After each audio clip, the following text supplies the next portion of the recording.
Est-ce que toi aussi t'as une vieille console DMX comme ceci et tu sais plus quoi en faire parce que t'es passé sur un logiciel comme Daslight, Grandma, etc. Et du coup tu te demandes est-ce que c'est encore utile d'avoir cette grosse machine là? Eh ben oui, sur Daslight c'est encore utile et je te montre tout ça dans cette vidéo.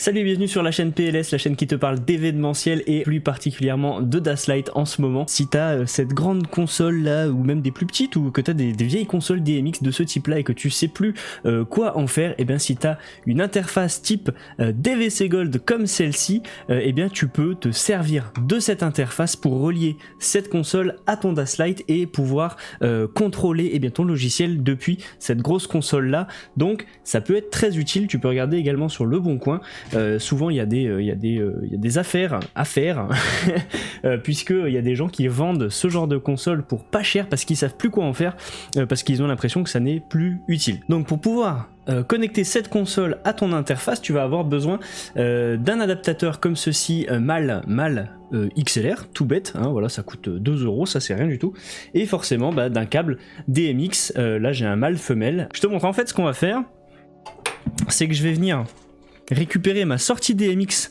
qui est ici. Donc je branche mon câble, hop. Après tu pourrais avoir un mâle, c'est vrai. T'es pas obligé d'avoir un adaptateur. Tu pourrais avoir un câble mâle, ça marcherait aussi. Et parce qu'en fait là moi je suis en femelle et ma femelle elle peut pas rentrer dans mon interface logique.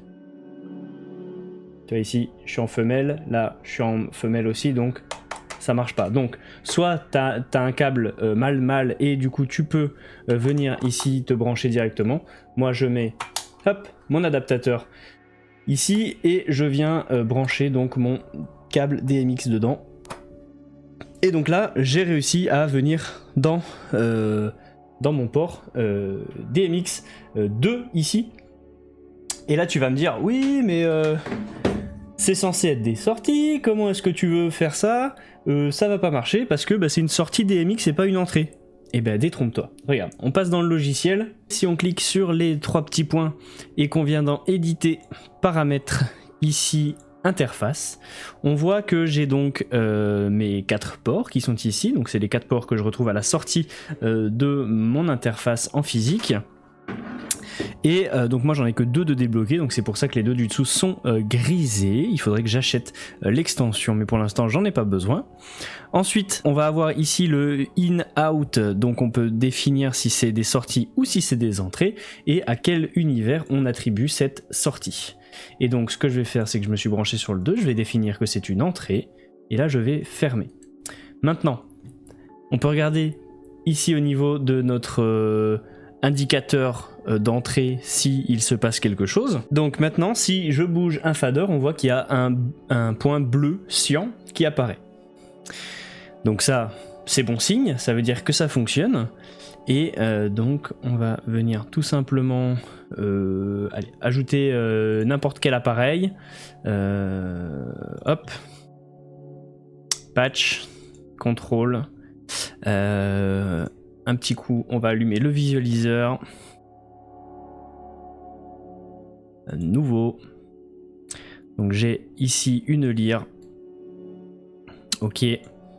Et donc maintenant, ce que je vais pouvoir faire, bon on l'aurait vu quand même, c'est donc dans position par exemple, je peux venir dans les 3 petits points, mapping, et ici on voit qu'on a plein d'affectations différentes. Le clavier, on peut mapper sur du clavier, on peut mapper sur du MIDI, comme on fait avec l'APC40, on peut venir mapper sur du touch, donc pour l'application fournie avec Daslight, on peut venir faire du DMX, ce qu'on est en train de faire, affectation pour les ports, et pour l'OSC, on rentrera pas là-dedans, c'est plus complexe.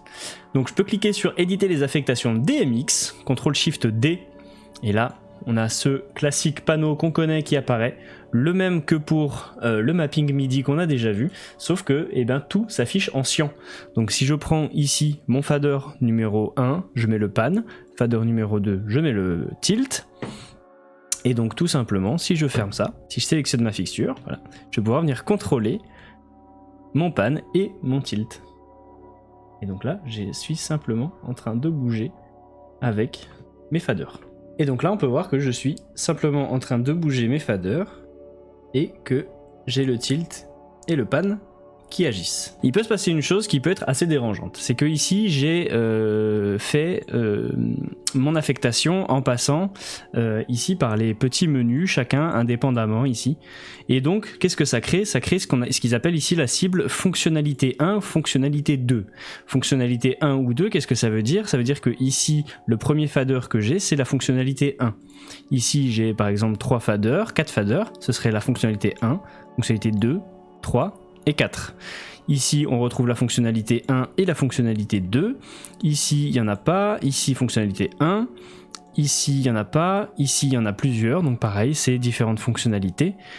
Donc, ce qui se passe, c'est que si je suis dans le menu ici, je prends mon fader fonctionnalité 1 et ici, eh bien, je gère maintenant mon dimmer. Sauf que cette affectation là, c'est l'affectation en fait que j'ai mis pour mes positions. Quand je suis dans l'onglet position, c'est mon pan. Tu vois, c'est plus mon dimmer, c'est mon pan. Donc ça peut être pratique si tu te crées des boutons qui te permettent d'accéder rapidement à ces différents onglets. Sinon, si tu veux éviter ce problème, tu peux venir dans Fader directement. Et là, si je fais CTRL-D, on voit qu'ici, il n'y a aucune fonctionnalité d'attribuer. Alors que j'ai bien mis une fonction pour mon pan et une fonction pour mon tilt. Elles sont pas là, elles n'existent pas. Elles n'existent pas sauf quand je suis dans ce menu là. Tu vois ici elles sont là, on les voit U2.1, U2.2. Donc ce que je vais faire c'est que je vais supprimer celle-ci pour éviter d'avoir des conflits. Je ferme, je viens dans Fader, je réouvre ça. On va dire qu'on va mettre le dimmer sur le 1. Et là on voit, hein, la cible c'est plus la même. La cible c'est plus fonctionnalité 1. C'est 36 x 10 watts, c'est la lyre sélectionnée. Dimmer, un faisceau. Ici, fader numéro 2, le pan. Fader numéro 3, le tilt. On voit, hein, c'est marqué axe X, axe Y. Ok ? Et maintenant, on peut vérifier que ici, je gère mon dimmer. Ici, je gère mon pan. Et là, mon tilt.